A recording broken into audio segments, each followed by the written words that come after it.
Thanks very much. I will speak a little bit about the problems of criminalization. As the professor on the panel, I hope you'll excuse me if I'm impractical and theoretical about things, but I'd like to try to address some of the effects that current law and law enforcement policies are having on the behavior of business and business people, and perhaps I can talk a little bit about some of the consequences that can impact legal matters. I'm going to suggest that current law and policy is both counterproductive and it incentivizes businesses and business people to act in ethically questionable ways. So let me begin with the law and sort of do a little bit of review. Under current federal and most state law, corporations are subject to criminal punishment on a respondeat superior theory of liability. So corporations are liable for the actions of their employees, criminally liable for the actions of their employees that are taken within the scope of their employment and are intended to benefit the corporation. This is the case regardless of whether the employee's actions were violations of corporate policy. This is the case regardless of whether the employees had been given explicit instructions not to engage in the conduct. And this is the case regardless of whether the corporation has the most pristine corporate culture and has undertaken the most vigorous efforts to prevent employee wrongdoing. Now, corporations are strictly liable, strictly criminally liable for the actions of their employees. And so why is this the case? There's a justification for respondeat superior liability in assigning tort liability.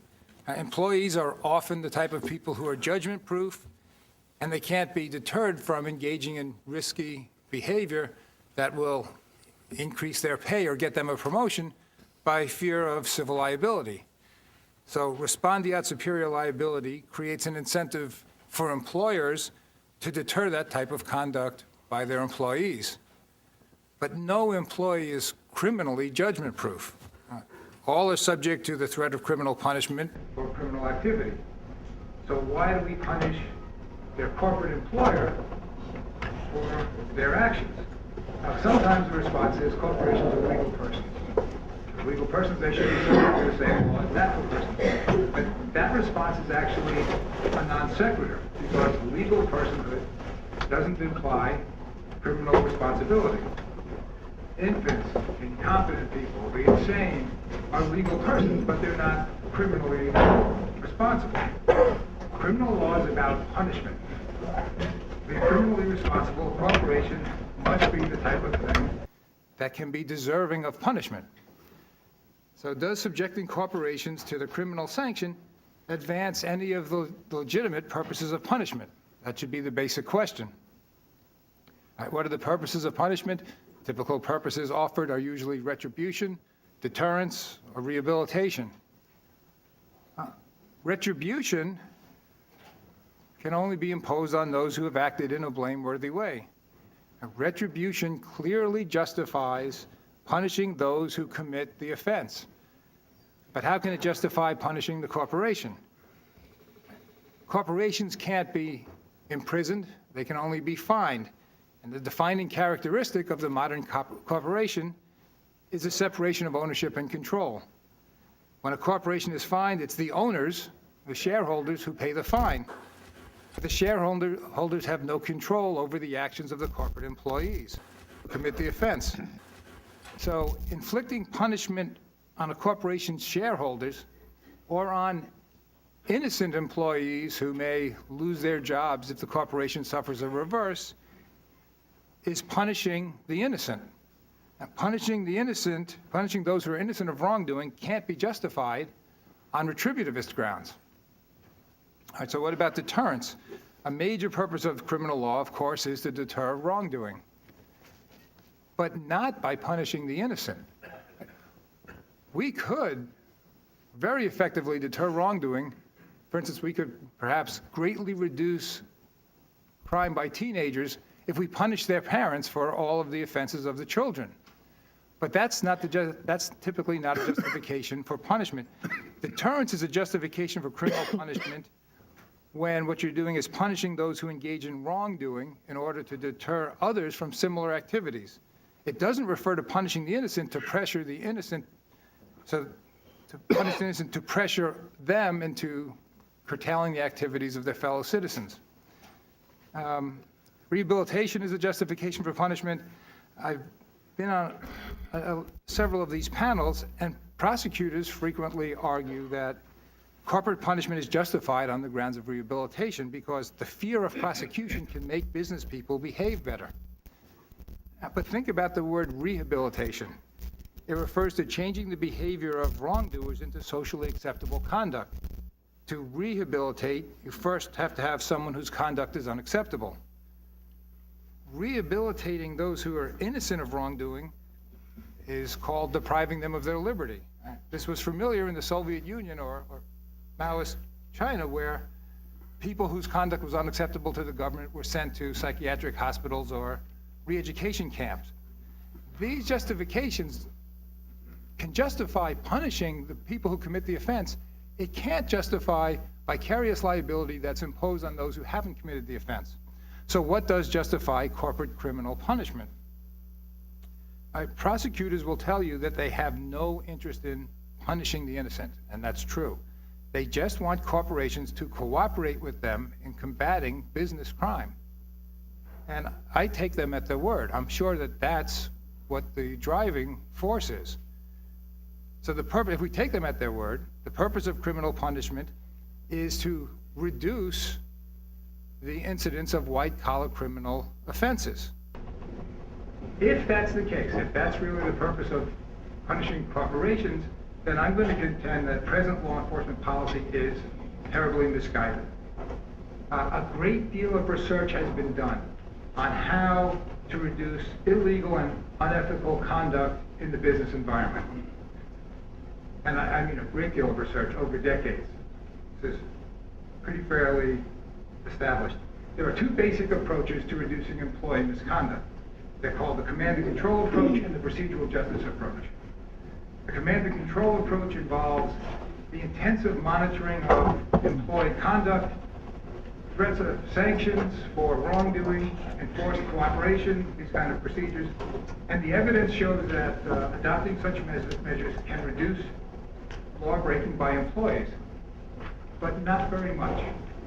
The procedural justice approach essentially requires corporations and business people to treat their employees with respect, and this involves not constantly monitoring their activities.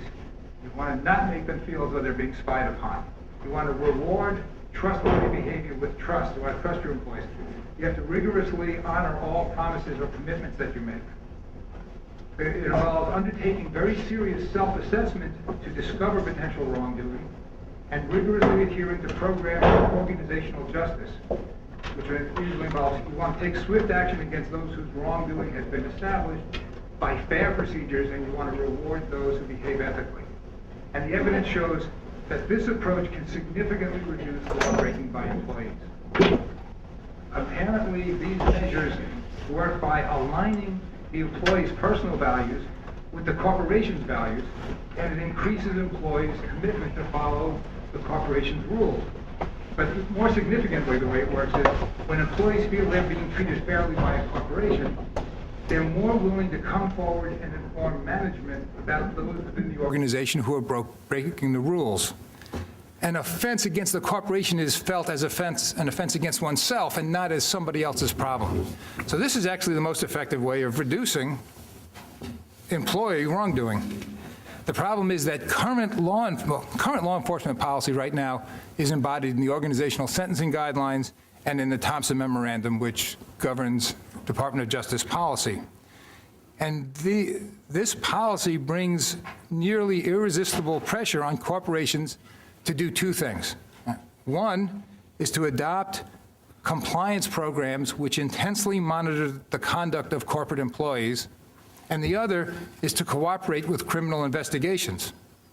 Now, cooperating with criminal investigations sounds fine until you look at what cooperation means. The first thing required to be cooperating is a corporation must accept responsibility for wrongdoing. But corporations can act only through their employees. So if a corporation accepts responsibility for wrongdoing, what it's saying is its employees have engaged in wrongdoing. So cooperation requires right off the bat that a corporation accuse its employees of wrongdoing or presume that they're guilty. Once you presume that the employees are culpable, cooperation requires a refusal to support culpable employees. What does this mean? Well, this means you should not advance their attorney's fees. It means that if they don't cooperate, they should be sanctioned. Usually that means fired. It means you should refuse to enter into joint defense agreements with them.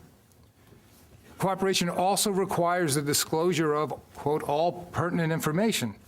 Now, a big issue with this is that it often requires the waiver of attorney-client and work product privilege, and I'm sure others are going to talk about this, so I'll focus on something else. I mean, it requires corporations to turn over the results of all internal investigations and disclose confidential information. Attorneys know about attorney-client privilege, but the main way in which corporations get information about wrongdoing is they typically set up these confidential employee hotlines in which they promise employees, if you use this mechanism of bringing information to management's attention, we'll keep the information confidential. And this is the information that is then turned over to the prosecution. What this policy mandates is the command and control approach to reducing employee wrongdoing. By pressuring corporations to become deputy prosecutorial agents, this approach places the corporation and the employees in an adversarial relationship. Current policy punishes those corporations who try to adopt the more effective procedural justice approach to reducing criminal activity. Right, that requires investing trust in the employees, and not spying on them all the time. Trusting your employees, not monitoring, produces inadequate monitoring and therefore does not constitute an effective compliance program, which gets corporations in trouble. If you try to honor your promises of confidentiality, then you're not disclosing all pertinent information and you're not cooperating. Strictly adhering to programs of organizational due process is a failure to accept responsibility, and you're sheltering culpable employees.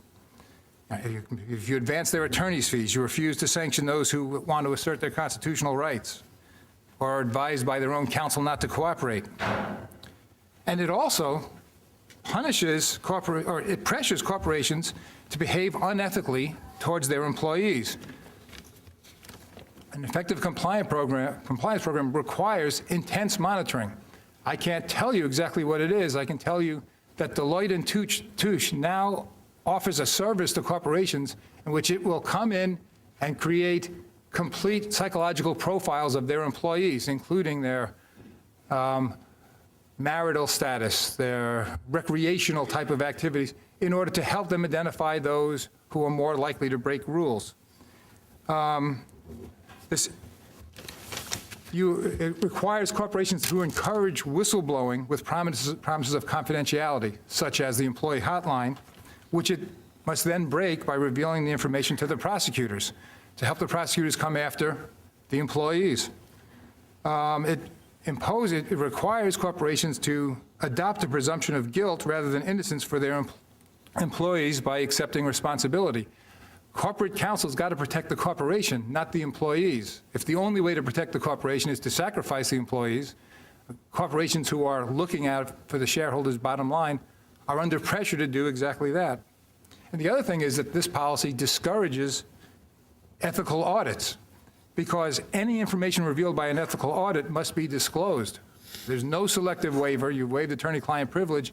You're turning over the information not just to the prosecutors, but to every plaintiff's attorney that wants to sue the corporation. And once you do this, all you can do is settle. So it's better not to know. My time's just about up. These are some of the problems associated with the current way in which we're trying to enforce these policies.